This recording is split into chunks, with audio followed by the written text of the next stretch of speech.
서울 강남구 한복판. 고요한 아침 햇살이 유리창을 타고 흘러내리던 어느 날이었다. 한지훈, 해진캐피탈의 대표이사이자 이 빌딩의 주인이기도 한 그는 늘 그렇듯 이른 시간에 사무실에 도착했다. 35층 꼭대기층.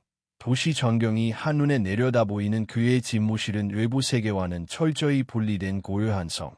사무실 한천, 통유리창 앞에 서서 커피를 마시던 지우는 무심코 아래를 내려다보다 눈을 의심했다. 한 여성, 젊은 청소 근로자가 창밖 발판 위에서 유리를 닦고 있었다. 이른 아침부터 고된 일을 하는 모습은 흔한 풍경일 수 있었다. 하지만 그날 그녀는 남달랐다. 그녀의 앞가슴에는 아기가 있었다. 작은 아기가 그녀의 몸의 끈으로 단단히 묶여 있었고 그녀는 유리창을 닦는 동안 아기는 고요히 잠들어 있었다. 지훈의 손에 들린 커피잔이 멈췄다. 저게 뭐지? 그는 몇 번이나 눈을 비볐다. 누가 봐도 위험천만한 상황이었다. 고공에서 아기를 안고 일하다니. 이런 무모한 일이 현실에 존재하다니 믿기 힘들었다. 그 순간이었다. 작은 금속 소리가 들리더니 그녀의 안전벨트 중 하나가 딸깍 하고 풀렸다. 몸이 급격히 휘청였고 아기를 안고 있던 그녀는 발판 한쪽에 아슬아슬하게 매달리게 되었다. 안 돼. 지우는 반사적으로 소리쳤다. 무언가 따질 겨를도 없었다. 그는 곧장 사무실 뒤편 비상함을 열었다. 평소 인테리어용으로 걸어두었던 오래된 등산용 밧줄이 있었다. 지훈은 그 밧줄을 허리에 감고 책상 다리에 단단히 묶었다. 그리고 창문을 활짝 열었다. 여기요. 손을 뻗으세요. 그녀는 아래에서 필사적으로 손을 뻗었다. 아이는 아직도 잠들어 있었다. 지훈은 몸을 절반 이상 창밖으로 내밀었다. 손끝이 닿을 듯 말 듯한 거리. 그는 다시 밧줄을 당기고 한 손으로 창틀을 붙잡은 채 나머지 한 손으로 그녀의 손목을 움켜쥐었다. 조금만 더. 그의 손에 피가 맺혔다. 창틀에 긁히고 밧줄이 살을 파고들었다. 그리고 마침내 그녀의 몸과 아이가 동시에 안으로 끌려왔다. 지훈은 바닥에 털썩 주저앉았다. 가쁜 숨을 몰아쉬며 옆을 바라봤다. 그녀는 안도의 눈물을 흘리며 아이를 품에 꼭 안고 있었다. 온몸이 떨리고 있었다. 괜찮아요? 아이는? 지훈의 목소리에 그녀는 고개를 끄덕였다. 네, 괜찮아요. 죄송합니다. 정말 죄송합니다. 죄송할 게 어디 있습니까? 사람부터 살려야죠. 그 순간 아기가 꿈틀거리더니 작은 눈을 떴다. 세상과 마주한 아기의 눈은 너무도 맑고 평화로웠다. 1시간 후 응급의료팀이 도착했고 그녀는 1층 간이치료소로 이송되었다. 하지만 그녀는 아이를 내려놓지 않았다. 의사는 큰 외상은 없다고 했지만 가호흡과 수크 상태가 의심된다고 했다. 지우는 평소 같으면 업무에 복귀했을 테지만 그날만큼은 자리에 앉을 수 없었다. 그는 그녀의 상태가 궁금했고 아이가 안전한지 알고 싶었다. 그리고 조금 후 회의실 한켠에 마련된 작은 휴게실에서 두 사람은 다시 마주했다. 그녀는 고개를 푹 숙이고 있었다. 무척 부끄러운 듯했다. 혹시 이름이? 윤서하입니다. 죄송해요, 대표님. 정말 죄송합니다. 절대로 이런 의도 아니었어요. 아이 이름은요? 하준이요. 이제 막 돌 지났어요. 지훈은 고개를 끄덕였다. 엔드코트에 아이를 데리고 일하셨어요? 엔드코트. 그녀의 어깨가 떨렸다. 맡길 데가 없었어요. 어린이집에 등록하려면 주민등록도 정리해야 하고 전 그런 게 아직 정리가 안 돼서요. 당장 일 안 하면 방세도 못 내요. 그녀의 말은 조심스럽고 단정했다. 궁색하지만 비굴하지 않았다. 그녀의 눈빛 속에는 분명히 자존심이 있었다. 살아남기 위한 몸부림이었지만 부끄러움도 함께 안고 있었다. 남편은? 없어요. 없어요. 더는 묻지 않았다. 지우는 그녀와 아이를 바라봤다. 그리고 그 순간 미닫이 문 너머에서 누군가 조심스럽게 얼굴을 내밀었다. 아빠, 이 사람 누구야? 그 목소리는 너무 오랜만이라 낯설기까지 했다. 한민준, 지훈의 아들이자 6달 동안 단 한마디도 하지 않던 아이. 지훈은 충격에 눈을 떴다. 민준아, 방금 뭐라고 했니? 민준은 서하와 하준을 바라보며 조심스레 다가왔다. 그리고는 하준 옆에 쪼그려 앉아 아주 작은 목소리로 말했다. 너, 이름이 하준이야. 서하는 눈을 크게 떴다. 지훈도 그 자리에 얼어붙었다. 민준은 그리움 어린 눈빛으로 하준을 바라봤다. 그리고 조심스럽게 손을 내밀었다. 하준이 그의 손가락을 잡았다. 두 아이는 처음 만난 사이였지만 마치 오래된 친구처럼 연결되었다. 그 순간 지훈은 깨달았다. 이 작은 아이들과의 인연이 단순한 우연이 아니라는 것을. 그날 아침 하늘 끝에 매달린 건 단지 한 명의 어머니가 아니었다. 그녀와 함께 한 줄기 희망이 그의 인생에 매달려 있었다. 윤서아는 입술을 깨물며 한지훈 앞에 고개를 숙이고 앉아 있었다. 그녀는 자신이 이 자리에 있다는 사실 자체가 두려웠다. 엘리트들이 오가는 고급 사무실, 대리석 바닥과 무채색 정장들 사이에서 그녀는 분명 이질적 존재였다. 폼에 아는 하준은 이제 막 잠들었다. 그의 작은 손이 그녀의 옷깃을 꼭 쥐고 있었다. 지훈은 서하에게 생수를 건넸다. 엔드코트, 물을 좀 마시죠. 안정을 취하는 게 먼저예요, 엔드코트. 서하는 조심스럽게 병을 받아들었다. 두 손이 미세하게 떨리고 있었다. 엔드코트, 다친 데는 없어? 엔드코트. 지훈이 조심스럽게 물었다. 아니요. 아기는 괜찮아요. 저는 조금 긁힌 것뿐이에요. 정말 죄송해요. 이런 상황을 만들게 될 줄 몰랐어요. 지훈은 그녀를 가만히 바라봤다. 죄송하다는 말, 어쩌면 그녀가 가장 자주 쓰는 단어일지도 모른다는 생각이 들었다. End quote. quote. 그는 처음으로 그녀의 이름을 불렀다. 엔드코트, 당신. 그 상황에서 아이를 데리고 일할 수밖에 없었던 이유를 듣고 싶어, 엔드코트. 서하는 고개를 들었다. 그의 말투는 비난이 아니었다.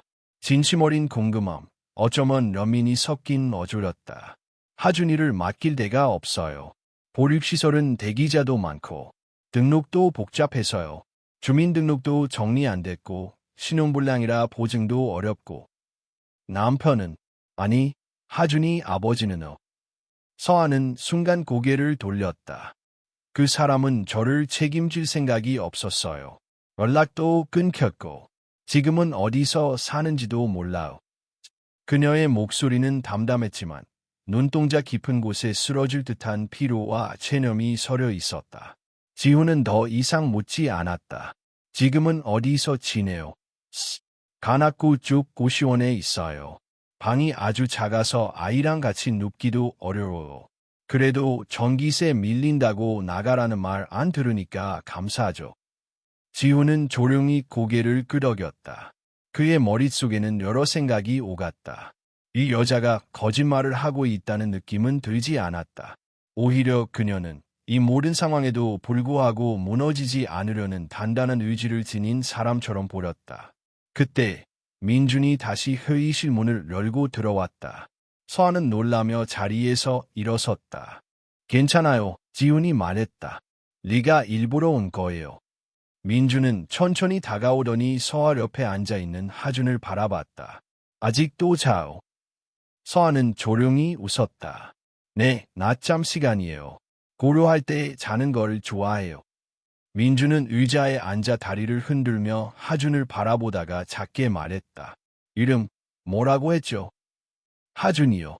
한글로 하늘하, 준수할 준이에요. 지훈이 그녀를 바라보았다. 이름을 짓는 방식, 뜻까지 설명하는 태도. 아무리 가난한 삶이라도 아이에 대한 사랑만큼은 깊다는 걸 느낄 수 있었다. 엔드코트, 아이 이름에 하늘이 들어가는군요. 엔드코트. 네, 아이는 제 하늘이에요. 그 말에 잠시 정적이 흘렀다. 그리고 문득 지훈의 마음속 어딘가가 미세하게 흔들렸다. 그의 아내 지연도 생전에 그런 말을 했었다. 아이들은 우리가 믿지 못한 세상의 끝에서 태어나는 하늘 같은 존재야. 그날 이후 지연이 세상을 떠났고 민주는 말을 멈췄다. 집은 조용해졌고 지훈의 삶에서 색깔이 사라졌다. 하지만 지금 한 여자가 자신의 아기를 하늘이라 부르며 품에 안고 있었다. 그리고 그 아기 덕분에 민주는 다시 말을 하기 시작했다. 지훈은 천천히 결정을 내렸다. End quote. quote. 네. 며칠만 이곳에 머무르세요. 위험한 곳에서 아이를 키우는 것보다 여기 있는 게 나을 거예요. 서하이 눈이 커졌다. 네. 제 아들이요. 6달 동안 단 한마디도 안 했어요. 그런데 오늘 처음 말을 했습니다. 하준이를 보고. 그녀는 아무 말도 하지 못했다. 믿기지 않는다는 듯 아이를 안고 지훈을 바라보았다. 당신은 위험한 일을 하면서도 아이를 버리지 않았어요. 그 용기를 제가 모르지 않아요. 하지만 이대로 다시 거리로 내보내긴 어렵습니다. 정말 여기 있어도 되나요? 지훈은 조용히 고개를 끄덕였다. 단 조건이 있어요. 서아는 숨을 삼켰다. 딱 7일입니다. 7일 동안만 머물면서 민준이 곁에 있어 주세요. 그 이후는 아이 상태를 보고 다시 결정하죠. 서아는 그 자리에 무너지듯 주저앉았다. 안도와 혼란, 두려움과 희망이 동시에 그녀의 눈에 맺혔다. 감사합니다. 정말 감사합니다. 그날 밤 한지훈의 펜트하우스에는 세 번째 잠자리가 마련되었다. 서아는 하준과 함께 작은 손님방에 머물게 되었고 민주는 자기 방 침대 옆바닥에 이불을 깔아달라고 요청했다. 하준이랑 가까이 있고 싶어요. 지훈은 처음으로 웃음을 지었다. 그래, 그래도 돼.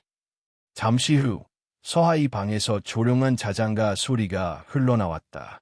그녀의 목소리는 작지만 따뜻했다.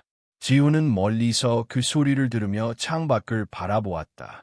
도시의 불빛, 사람들의 발걸음, 복잡한 세상 속에서 그는 오랜만에 집 안에 생긴 소리를 느꼈다.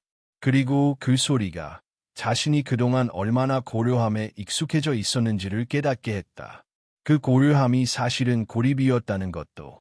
이른 아침, 해가 막 떠오르기 시작한 시간, 펜트하우스의 주방에는 따뜻한 수프 냄새가 퍼지고 있었다. 윤서아는 조심스럽게 주방의 위치를 익히며 소음을 최대한 줄이려 애썼다. 어젯밤 지훈이 일러준 재료들로 아이들이 먹을 수프를 끓이고 있었다. 그녀는 아직도 자신이 이 집에 있다는 사실이 믿기지 않았다. 불과 하루 전까지만 해도 바닥에 매달려 죽음과 마주했던 자신이 지금은 고급 주방에서 아이에게 줄 따뜻한 아침을 준비하고 있다니. 그녀는 속삭이듯 말했다. 하준아, 우리 잘하고 있는 거지. 하준은 아기 의자에 앉아 조용히 손을 흔들며 웃었다. 그 미소가 그녀에게 가장 확실한 대답이었다. 그때였다. 조용히 문이 열리더니 한민준이 슬리퍼를 끌고 주방 쪽으로 걸어왔다. 서아는 놀라 눈을 크게 떴다. 민준아, 일찍 일어났구나. 민준은 대답 없이 하준을 바라보며 옆에 앉았다. 하준이 먼저 손을 내밀었고 민준은 천천히 그 손을 잡았다. 서아는 두 아이를 바라보며 미소 지었다. 이따가 같이 먹자. 오늘은 고구마죽이야. 달콤하고 부드러워. 민준은 잠시 서아를 바라보다가 작게 입을 열었다. 고구마 좋아해요. 서아는 깜짝 놀랐다. 그래, 나도 좋아해. 하준이도 잘 먹을 거야. 지훈이 늦게 일어나 거실로 나왔을 때 민준이 수저를 들고 웃고 있었다. 그 모습에 그는 걸음을 멈췄다. 그건 정말로 오랜만에 보는 민준의 표정이었다. 잘 먹었어요. 민준이 다 먹고 수저를 내려놓으며 말했다. 서아는 조용히 그를 바라보았다. 지훈도 마찬가지였다. 서로 시선을 마주친 순간 누구도 말을 하지 않았지만 모두가 알았다. 작은 기적이 시작되었다는 것을. 그날 낮, 서아는 베란다에서 빨래를 널고 있었다. 햇살이 따뜻하게 스며드는 고요한 오후. 지훈은 노트북을 펴고 재택 근무를 하며 거실에 앉아 있었다. 민주는 장난감 블록을 꺼내어 하준과 함께 놀고 있었고 아이들의 웃음소리가 잔잔히 울려 퍼졌다. 서아는 아이들이 웃는 모습을 멀리서 바라보았다. 그 풍경이 너무나도 낯설면서도 따뜻했다. 그녀는 무심코 손목을 만졌다. 거기엔 늘 차고 다니던 오래된 머리끈이 감겨 있었다. 그 머리끈은 자신이 이 세상에 단 하나밖에 없는 존재라고 믿게 해주던 사람에게 받은 유일한 물건이었다. 하지만 그 사람은 떠났고 그녀는 남겨졌다. 혼자서 아이를 안고 살아남기 위해 세상을 기어올라야만 했다. 그런 그녀에게 지금 이런 순간이 주어지고 있다는 사실이 믿기지 않았다. 하지만 그녀는 두려웠다. 이 따뜻함이 너무 좋아서 언젠가 잃을까 봐. 저녁 무렵 지우는 서아를 불렀다. 혹시 시간 괜찮으세요? 네, 무슨 일이세요? 민준이 학교 상담이 있는데 같이 가주실 수 있을까요? 서아는 놀란 얼굴로 고개를 들었다. 정말 괜찮을까요? 제가 민준이 엄마도 아닌데. 그래서 더 필요해요. 요즘 들어 아이가 말도 하고 표정도 생기고 있어요. 그런 변화를 선생님께도 보여드리고 싶어요. 지금 민준이 가장 신뢰하는 사람은 아마 서아 씨일 겁니다. 서아는 잠시 망설였지만 고개를 끄덕였다. 네, 같이 가요. 학교 상담실, 민준의 담임교사는 깜짝 놀란 눈으로 아이의 최근 변화를 설명했다. 말을 하기 시작했어요. 믿기지 않네요. 사실 저희도 걱정을 많이 했어요. 장기적인 언어 치료가 필요할 수도 있다고.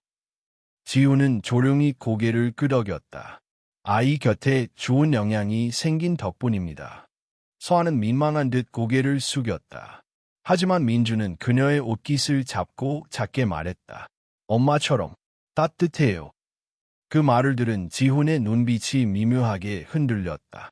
집으로 돌아오는 길, 지훈은 운전석에서 말없이 도로를 응시하고 있었다. 창밖에는 가로등 불빛이 하나씩 켜지기 시작했고 도시는 서서히 저녁을 맞이하고 있었다. 오늘 감사했어. 서아가 먼저 입을 열었다. 오히려 제가 감사하죠. 지훈은 작게 웃었다. 민준이가 오든 걸 본 게 몇 달 만인지 모르겠어요. 당신 덕분입니다. 서아는 창밖을 바라보며 조용히 말했다. 사실 저도 믿기지 않아요. 제가 누군가에게 도움이 되고 있다는 게. 차 안에는 짧은 침묵이 흘렀다. 그 침묵 속에서 서로의 삶의 외로움이 스치고 있었다. 밤이 깊어가고 아이들이 잠든 후 서아는 작은 손님방에서 책을 읽고 있었다. 거실에서는 지훈이 조용히 서류를 정리하고 있었다. 그때 갑작스레 초인종 소리가 울렸다. 이 시간에 올 손님은 없었다. 지훈은 이상한 기분으로 인터폰을 확인했다. 그리고 화면에 비친 얼굴을 본 순간 그의 표정이 굳어졌다. 어머니. 카메라 화면 속에는 깔끔한 단발머리에 검정색 코트를 입은 중년 여인이 서 있었다. 엄격한 눈빛, 굳은 입매. 지훈이 오랫동안 피하려 했던 존재. 바로 그의 장모 오선영 여사였다. 현관문이 열리자 차가운 바람보다 먼저 들어온 건 긴장감이었다. 어머니. 한지훈의 목소리는 낮고 조심스러웠다. 오선영 여사는 검은 코트를 벗으며 집안을 둘러보았다. 그녀의 시선은 날카로웠고 표정은 오래전부터 불편한 감정을 품고 있는 듯했다. 이 시간에 무슨 일이신가요? 지훈이 묻자 그녀는 신발을 가지런히 벗으며 대답했다. 가끔은 손자 얼굴을 보고 싶을 때도 있지 않겠니? 지훈은 말없이 고개를 끄덕였다. 어머니가 이런 시간에 아무 예고 없이 오는 건 드문 일이 아니었다. 하지만 오늘은 뭔가 달랐다. 그건 그의 촉이 먼저 알아차렸다. 민준이는 자고 있어요. 그래, 그럴 줄 알았다. 오 여사는 거실로 들어와 소파에 앉았다. 그런데 말이지, 지훈아. 이 집에 다른 사람이 있다는 소문이 들리더구나. 지훈은 순간 멈칫했다. 그가 무언가 말하기도 전에 서아가 아이 방에서 조용히 걸어 나왔다. 그녀는 지훈이 어머니와 마주하고 있는 걸 보고 순간 굳어졌다. 이구는 오 여사는 냉정한 목소리로 물었다. 윤서하 씨요. 지훈이 답했다. 며칠간 아이와 함께 머무르고 있어요. 머무르고 있다. 그녀의 눈썹이 들렸다. 당신 집은 누구나 드나드는 곳인가 보구나. 아무 설명 없이 낯선 여자를 데려와 살게 하고. 서하는 작게 고개를 숙였다. 죄송합니다. 저희가 불편함을 드렸다면. 묻지 않았소. 오 여사의 말이 서하를 가로막았다. 난 지금 당신에게 묻고 있는 게 아니야. 지훈아, 대답해봐. 이 여자가 누구지? 어디 출신인지, 가족은 있는지, 어떤 사람인지 알고 있니? 지훈은 입을 굳게 다물었다. 혼자 아이까지 데리고 청소 일을 하면서 살아가는 여자야. 아무런 배경도, 신원도 명확하지 않아. 그런 사람을 내 아들과 함께 살게 두는 게 정말 현명한 판단이라 생각하니. 어머니, 지금 말씀은 너무. 지연이가 이 모습을 봤다면 뭐라고 했을까? 그 말에 지훈의 손이 가볍게 떨렸다. 그 이름 지연. 그녀의 존재는 여전히 이 집안의 그림자이자 기준이었다. 서하는 한 발 물러나 조용히 말했다. 저는 며칠 후에 나갈 예정입니다. 원래 그렇게 약속했어요. 아이가 조금만 더 안정을 찾으면. 아이? 오 여사의 시선이 날카롭게 그녀를 향했다.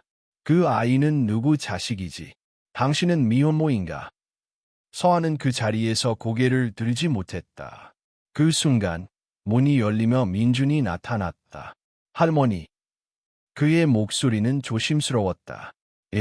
큰 소리 내세요. 오 여사는 민준을 보자마자 표정을 바꾸었다. 우리 민준이 잠에서 깼니? 미안하구나. 할머니가 목소리를 조금 높였네. 민준은 서하 쪽으로 다가갔다. 그의 손이 하준의 작은 손을 잡았다. 하준이는 잘 자요.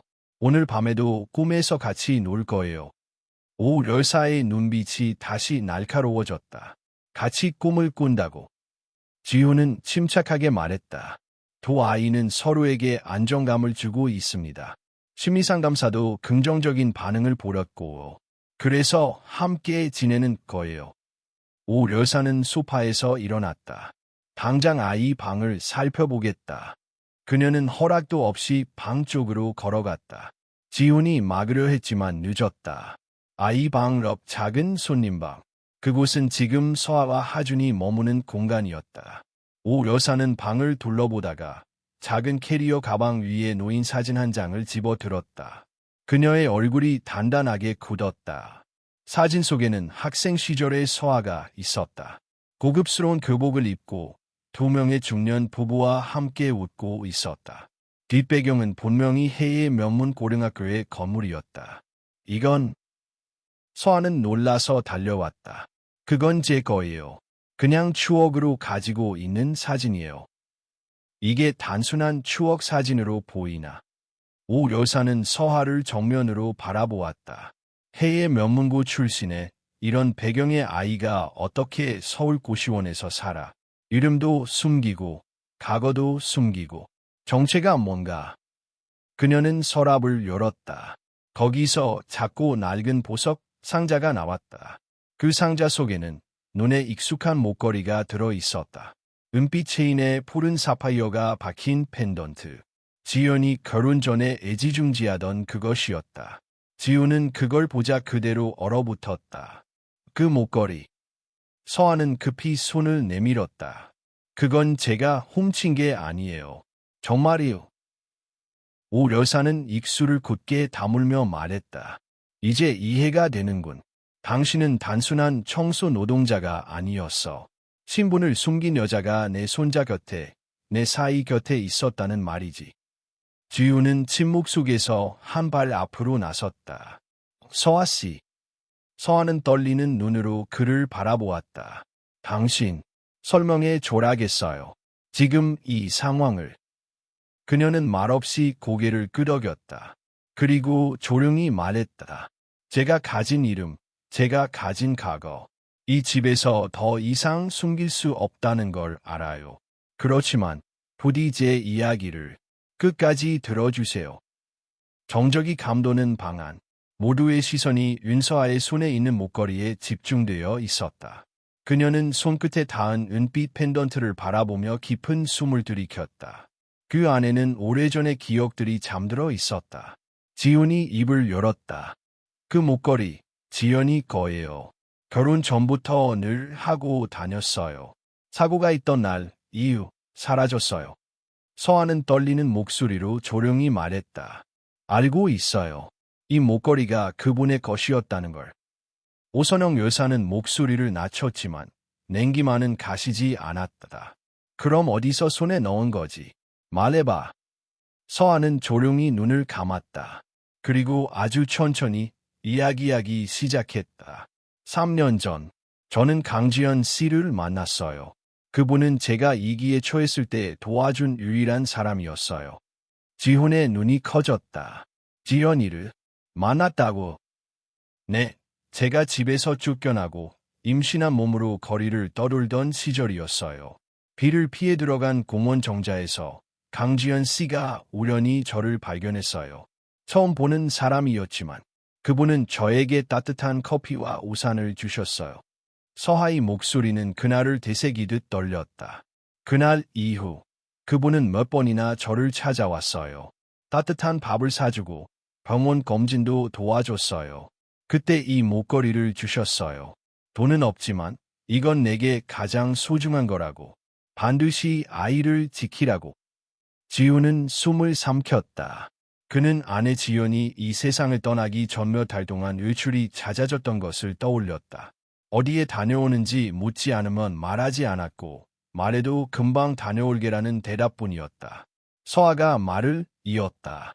그 목걸이를 받을 때 그분이 무슨 의도로 주셨는지 정확히 몰랐어요. 그냥 세상에 한 사람이라도 저를 믿어주는 사람이 있다는 사실이 너무 고마웠어요. 지훈은 조용히 소파에 앉았다. 손으로 얼굴을 덮은 채 기억을 더듬었다. 지연은 늘 그런 사람이었다. 강하고 따뜻하고 세상과 거리를 두지 않으려 애쓰던 사람이었다. 오선영 여사는 여전히 납득할 수 없다는 얼굴이었다. 그런 식의 인연이라고 해도 얘 지금까지 숨겼지. 이름도 사진도 목걸이도. 서아는 눈을 들었다. 말해봤자 믿지 않으실 거라 생각했어요. 전 신용불량자에 주소도 없고 혼자 아이를 키우는 여자예요. 누구에게 제가 어떤 사람이었다고 말해봤자 오히려 의심받을 뿐이었어요. 그녀는 조용히 이어 말했다. 하지만 이 집에 들어오면서 제 마음이 조금씩 흔들렸어요. 민준이가 제 손을 잡고 처음으로 웃었을 때 전 진심으로 감사했어요.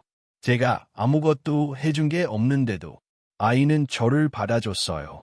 그리고 지훈 대표님도 저를 있는 그대로 대해주셨어요. 그 순간 지훈은 고개를 들었다. 그의 눈빛에는 갈등이 서려 있었다. 그는 여전히 혼란스러웠다. 사실이라면 서아는 자신의 아내가 마지막으로 믿었던 사람이었다. 하지만 동시에 그녀는 자신의 삶에 너무 깊이 들어와 있었다.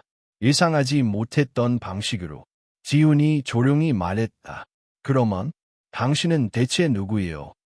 그런 각오를 가진 사람이 지금은 이렇게. 서아는 입술을 깨물며 망설이다가 마침내 말했다. 제 본명은 서류진입니다. 윤서아는 어릴 적 얘가 성을 따서 썼던 이름이에요. 본가에서는 제 이름조차 부르지 않으려 했거든요. 오 열사의 눈이 커졌다. 서류진. 그럼 혹시 내 서명호 회장의 손녀였어요. 예전에 국제학교에 다녔고 유학도 준비했어요. 하지만 가족에게 버림받았어요. 아이의 존재를 알게 된 후 모든 지원을 끊고 집에서 내쫓았어요. 지훈은 충격의 말을 잊지 못했다. 서명호, 금융업계에서 전설처럼 불리는 거물. 그의 손녀가 지금 자신의 집에서 하준의 엄마로 살고 있다니. 서아는 떨리는 목소리로 말했다. 전 이제 그 집과 아무런 관계도 없어요. 그들에겐 전 존재하지 않는 사람이고 저도 그 이름을 버렸어요. 이 목걸이만이 제가 인간답게 살아남을 수 있었던 유일한 증거였어요. 정적이 흘렀다. 지훈은 그 순간 아내가 남긴 마지막 녹음 파일이 떠올랐다. 며칠 전 지연의 태블릿을 정리하던 중 우연히 발견했던 짧은 음성 메모. 지훈아, 언젠가 내가 이해할 수 없는 선택을 해야 할 순간이 올 거야. 그때 누군가를 의심하기 전에 먼저 그 사람의 고통을 들어봐줘. 그 사람이 나를 기억하고 있다면 그건 내가 믿을 만한 사람이라는 증거야. 그때는 무슨 의미인지 몰랐지만 지금은 알 것 같았다. 지훈은 조용히 일어섰다. 서아 씨. 그녀가 조용히 고개를 들었다. 당분간 여기 계속 있어 주세요. 민준이와 하준이. 두 아이 모두 당신이 필요합니다. 그리고 저도 당신 이야기를 더 듣고 싶어요. 오 여사는 놀란 듯 그를 바라봤다. 지훈아, 지금 무슨 말을 하는 거니? 지연이 살아 있었다면 그녀도 같은 선택을 했을 겁니다. 누군가를 돕는 일에 조건이 필요하지 않다고. 그녀는 늘 그렇게 말했으니까요. 서아는 고개를 숙이며 조용히 눈물을 흘렸다. 이번엔 사과가 아닌 안도의 눈물이었다. 그날 밤 집안은 이상하리만치 조용했다. 지우는 서아에게 민준과 하준을 맡긴 채 어머니를 배웅하고 돌아오는 길이었다. 오선영 여사는 끝까지 불만을 감추지 않았고 아들의 결정에 대해 단호히 반대했다. 그러나 지우는 물러서지 않았다. 그는 서아가 단순한 동정의 대상이 아니라 이 집에 필요한 존재라는 걸 확신하고 있었다. 현관문을 열자 어두운 거실에서 서아가 다가왔다. 그녀의 얼굴에는 이상한 불안감이 서려 있었다. 대표님, 민준이가 없어졌어요. 지훈의 심장이 순간 철렁 내려앉았다. 뭐라고? 아까 아이 방에 같이 누워 있었는데 제가 잠깐 깜빡했어요. 일어나 보니 민준이가 없었어요. 집안 구석구석 다 찾아봤는데. 지훈은 곧바로 민준의 방으로 달려갔다. 침대는 정리되지 않은 채 이불만 남아 있었고 베개 옆에는 민준이 늘 품고 자던 곰 인형이 사라져 있었다. 하준이는 잘 자고 있어요. 깨우진 않았어요. 지훈은 잠옷바람 그대로 코트를 걸치며 말했다. CCTV 확인해요. 지금 당장. 그는 스마트폰으로 집 입구와 엘리베이터, 복도에 설치된 CCTV를 연결했다. 스마트폰을 되돌려 본 끝에 화면 속에서 조용히 엘리베이터를 타는 작은 그림자가 나타났다. 민준이었다. 포메곰 인형을 꼭 안고 맨발에 가까운 슬리퍼를 신은 채 문을 나선 시간은 밤 10시 42분. 세상에 우산도 없이 나갔어요. 그 순간 창밖에서 천둥 소리가 울렸다. 폭우가 시작되고 있었다. 지우는 차키를 집어들며 말했다. 서아 씨는 집에 남아주세요. 혹시 아이가 돌아올지도 모르니까. 전화기 항상 들고 계시고요. 저도 같이. 하준이가 있어요. 서아는 입술을 깨물며 고개를 끄덕였다. 지훈은 계단을 달려 내려갔다. 차를 몰고 거리로 나선 지훈은 민준이 갈 만한 곳을 떠올렸다. 학교, 놀이터, 근처 편의점. 하지만 그 어디에도 아이는 없었다. 그는 경찰에 실종 신고를 하려다 망설였다. 아직 한 시간이 채 되지 않았고 더 돌아다녀 볼 수 있을 것 같았다. 와이퍼가 쉴 새 없이 빗물을 밀어냈다. 그는 차를 돌려 마지막으로 생각난 곳으로 향했다. 지연이 자주 가던 공원. 민준이 어릴 적 자주 뛰놀던 그 장소. 도착하자마자 그는 우산도 쓰지 않고 뛰어내렸다. 빛 속에서 어둡게 물든 정자와 벤치 사이를 뛰어다니던 그때 작은 그림자가 눈에 들어왔다. 벤치 한쪽, 가로등 불빛에 반쯤 젖은 곰 인형을 안고 앉아있는 민준. 고개를 떨군 채 말없이 비를 맞고 있었다. 민준아. 지훈이 달려가 아이를 끌어안았다. 아빠. 민준은 지훈의 품에 안겨 작은 목소리로 말했다. 서아, 이모, 우리 떠나는 거야. 지훈은 아이의 축축한 머리를 감싸며 조용히 답했다. 아니야. 아무도 떠나지 않아. 민준이 때문에 그런 일 없을 거야. 근데 할머니가 이모 싫어하잖아. 지훈은 아이를 안고 천천히 일어섰다. 민준아, 세상에는 모두가 좋아하지 않는 사람도 있고 모두가 이해하지 못하는 사람도 있어. 하지만 중요한 건 우리가 그 사람을 어떻게 느끼는가야. 너는 서아 이모가 좋아. 민주는 고개를 끄덕였다. 따뜻해. 엄마처럼. 냄새도, 품도, 꿈에서 웃는 것도.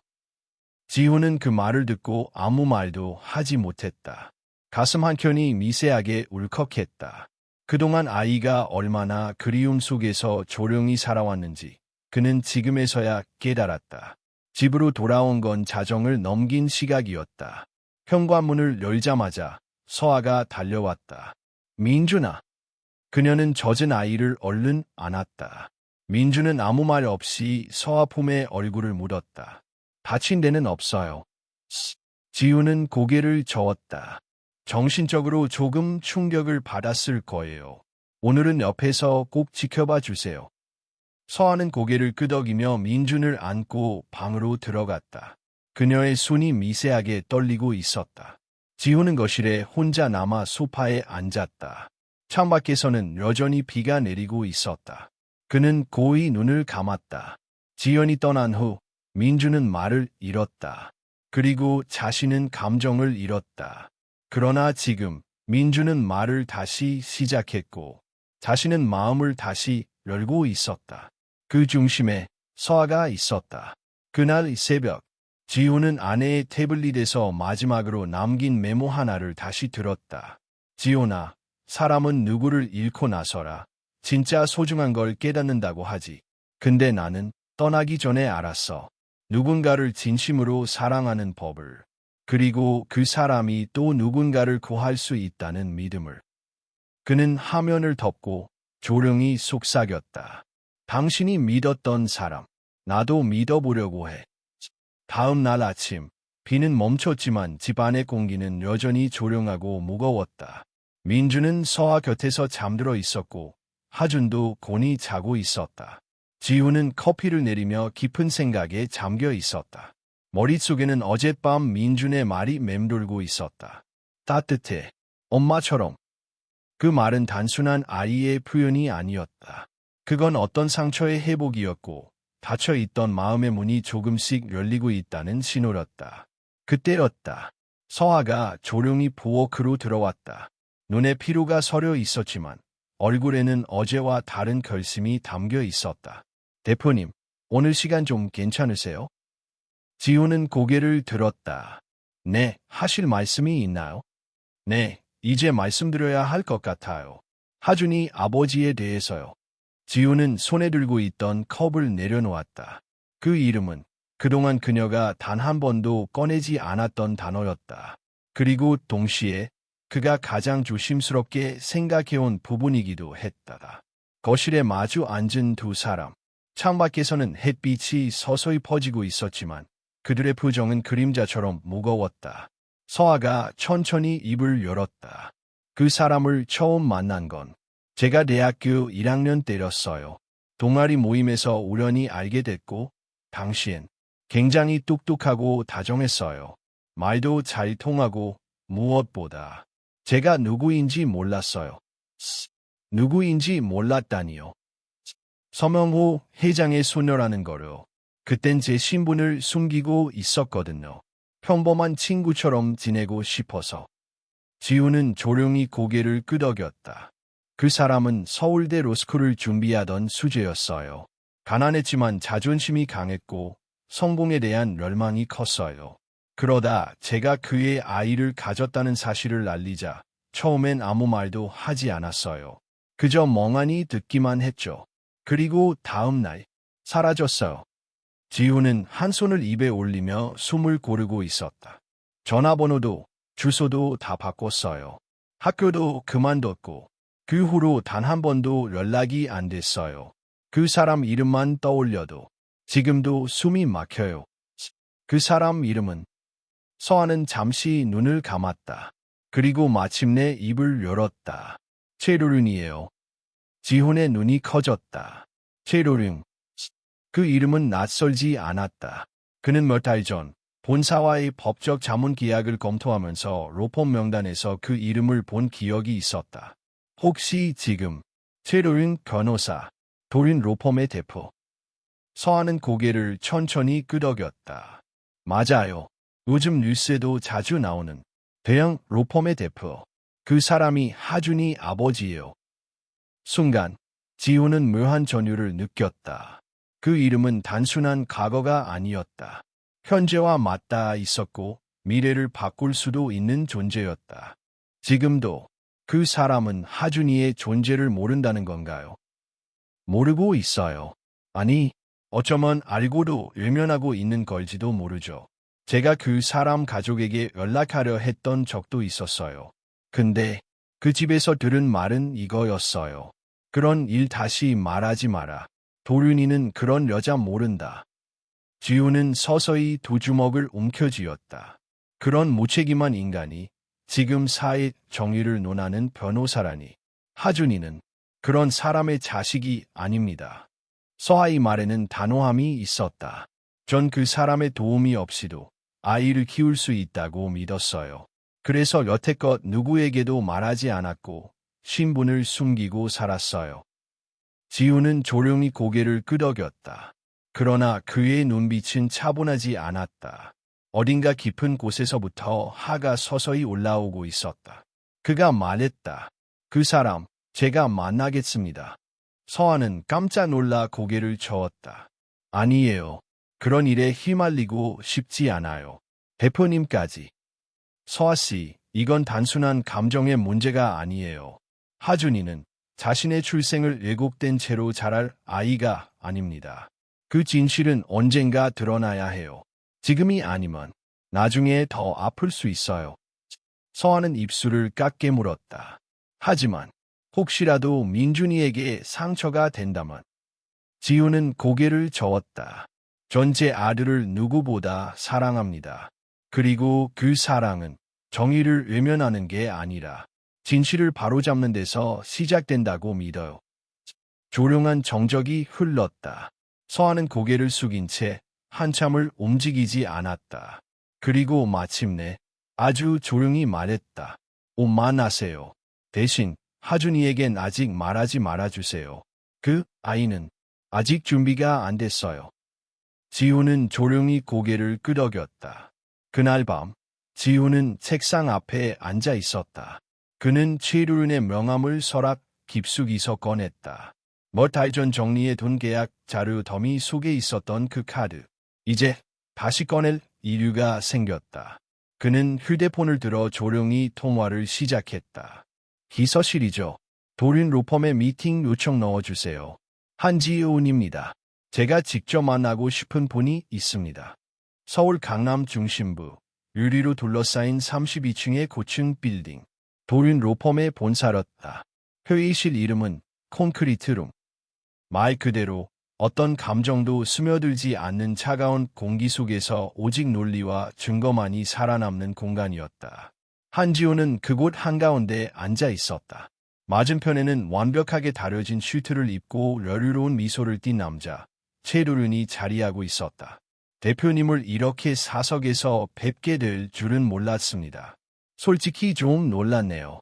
우리 쪽과 협업 계획이 있으신 줄은. 지호는 말없이 그를 바라보다가 조용히 입을 열었다. 오늘 이 자리는 사업 이야기가 아닙니다. 아, 그렇습니까? 도류는 유일하는 듯 고개를 갸웃했다. 그럼 무슨 용건이신지 여쭤봐도 될까요? 지우는 책상 위에 작은 봉투 하나를 꺼내놓았다.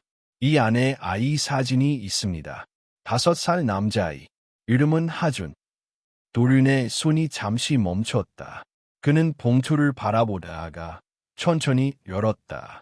그 속에는 웃고 있는 하준의 사진, 유치원 행사에서 찍힌 모습, 그리고 출생신고서 사본이 들어있었다. 이게 뭡니까? 하준이는 당신의 아이입니다. 정적, 짧지만 날카로운 침묵이 회의실을 베고 지나갔다. 도류는 사진을 천천히 내려놓고 한참을 말없이 앉아 있었다. 그리고 마침내 조용히 웃었다. 그녀가 보냈습니까? 아니요. 그녀는 원하지 않았습니다. 그럼에도 불구하고 이 아이가 더 이상 숨겨줘야 할 이유는 없다고 판단했습니다. 도륜의 눈빛이 차갑게 식었다. 그녀와 저는 이미 끝난 관계입니다. 제가 어떤 선택을 했든 그건 당시의 사정이 있었기 때문이죠. 지금 와서 이렇게 찾아와 말하는 건 좀 유치하지 않습니까? 지우는 눈썹 하나 까딱하지 않았다. 그녀가 말하길 당신은 도망쳤다고 했습니다. 연락도 없이, 책임도 없이. 그녀는 그럴 자격이 없습니다. 도륜의 목소리가 낮아졌다. 제게 임신 사실을 알린 것도 갑작스러웠고 제 미래를 흔들 수 있는 위협이었습니다. 당시 저는 장학금과 스폰서 조건이 걸려 있었어요. 단 하나의 실수로 모든 걸 잃을 수 있는 상황이었죠. 그래서 아이를 버렸습니까? 저는 선택을 한 겁니다. 현실적인 선택을. 그리고 그 결과, 지금의 제가 있죠. 지우는 손가락을 엇갈려 조용히 말했다. 그 아이도 선택의 결과입니다. 당신의 성공도, 당신의 위치도 그 아이를 외면한 선택의 결과죠. 도류는 웃음을 지우고 지훈을 바라봤다. 두 사람의 시선이 공기 속에서 부딪혔다. 원하는 게 뭡니까? 돈입니까? 양육비, 후원, 후속 지원, 변호사 통해서 공식 서류로 전달하세요. 감정은 배제하시고. 지훈은 고개를 저었다. 당신의 돈이 필요 없습니다. 그 아이도, 어머니도 그걸 원하지 않습니다. 그럼 왜 이러시는 거죠? 지훈은 조용히 입을 열었다. 아이에게 당신은 태어나면 안 될 존재였다는 메시지를 남기지 않기 위해서. 도류는 살짝 미소를 지었다. 그건 당신이 개입할 문제가 아니지 않습니까? 맞습니다. 원래는 그렇습니다. 지훈은 몸을 앞으로 기울였다. 하지만 당신이 버린 그 아이를 지금 내 아들이 사랑하고 있습니다. 그 아이와 눈을 맞추고 웃고 꿈을 나눕니다. 그리고 나는 그걸 지켜보고 있어요. 도류는 순간 당황한 표정을 감추지 못했다. 무슨 말씀이시죠? 내 아들 민주는 아내를 잃은 후 6개월 동안 단 한마디도 하지 않았습니다. 그런 아이가 하준이를 만나고 나서 웃기 시작했어요. 말하기 시작했고, 잠을 자고, 그림을 그리고. 그 아이는 지금 우리 가족입니다. 도류는 말없이 손을 움켜쥐었다. 최도륜 씨. 지훈이 낮고 단단한 목소리로 말했다. 이건 법이나 도덕의 문제 이전에 인간의 문제입니다. 당신이 이 아이를 외면한다면 그건 당신 인생의 영원한 흠이 될 겁니다. 회의실은 다시 고요해졌다. 그 속에서 도류는 깊은 숨을 내쉬었다. 그녀는 지금 괜찮습니까? 그녀는 싸우고 있습니다. 매일 세상이 준 상처, 당신이 준 상처, 그리고 자신에 대한 의심까지. 하지만 그녀는 무너지지 않았습니다. 당신이 외면한 생명을 품고 살아냈습니다. 도류는 더 이상 웃지 않았다. 그는 눈을 감았다가 천천히 말했다. 그 아이를 한번 볼 수 있을까요? 지훈은 고개를 끄덕였다. 단 하나의 조건이 있습니다. 당신이 진심일 것. 지훈이 로펌 건물을 나서는 순간 도류는 창밖을 바라보며 한참을 움직이지 않았다. 사진 속 하준의 웃음은 어딘가 익숙했다. 그 미소는 예전에 거울 속에서 자신이 보았던 그것과 닮아 있었다. 한편 지훈은 차 안에서 서아에게 메시지를 남겼다. 곧 모든 진실이 정리될 겁니다. 그리고 당신은 더 이상 숨지 않아도 됩니다. 일요일 오후, 하늘은 맑고 햇살은 포근했다. 하지만 윤서아의 마음은 잔잔하지 않았다.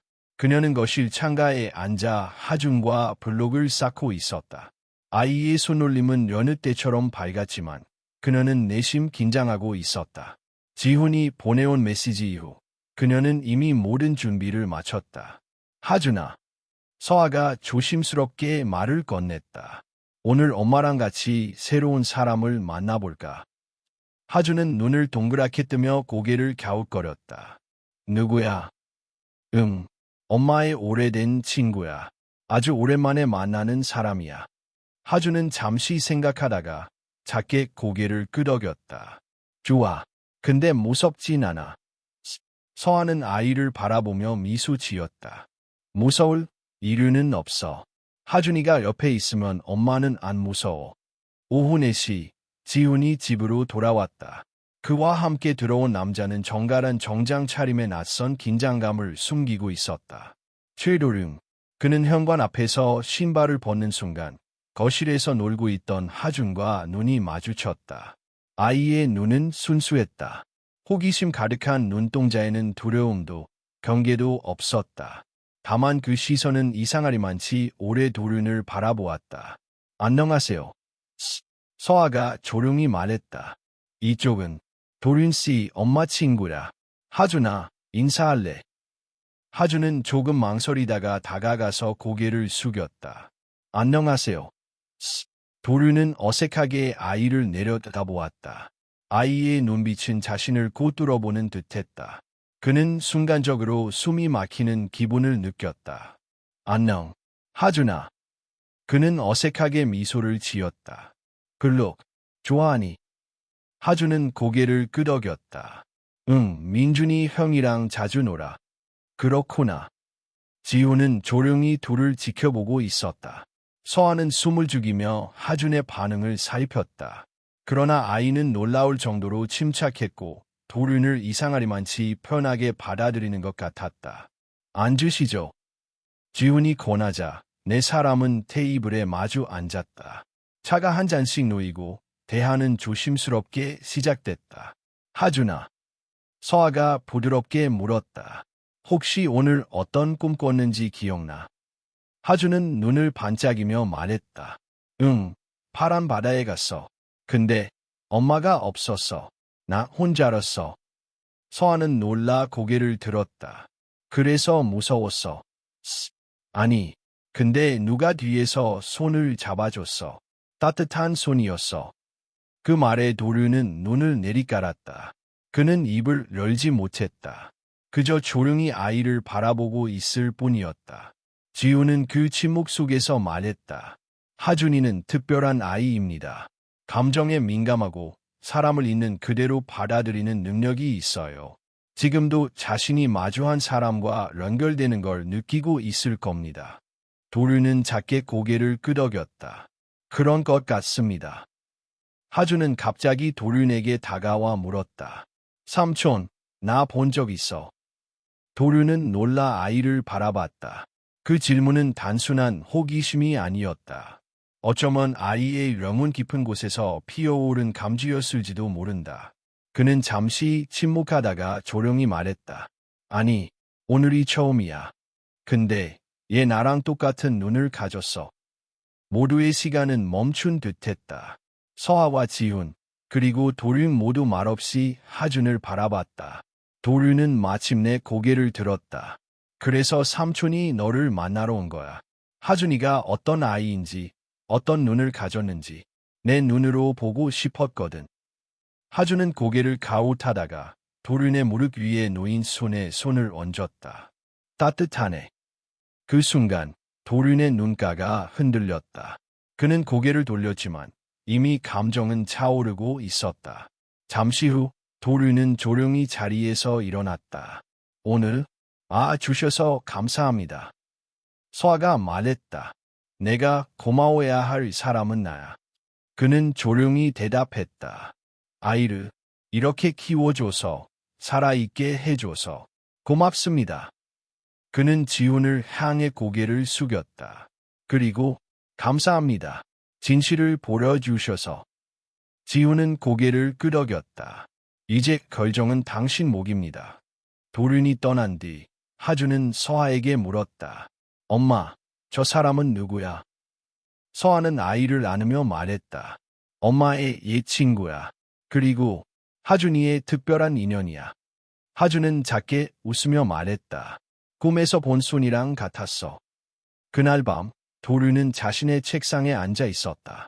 오랜만에 펜을 들어 편지를 썼다. 하준아, 너를 처음 본 순간 나는 내가 얼마나 많은 것을 놓쳤는지 깨달았단다. 너는 세상의 비난 속에서도 빛을 잃지 않고 살아있는 기적이야. 그리고 나에게도 두 번째 기회를 준 존재야. 언젠가 내가 읽을 수 있을 때 이 편지를 전하고 싶어. 널 알아봐 줘서 고마워.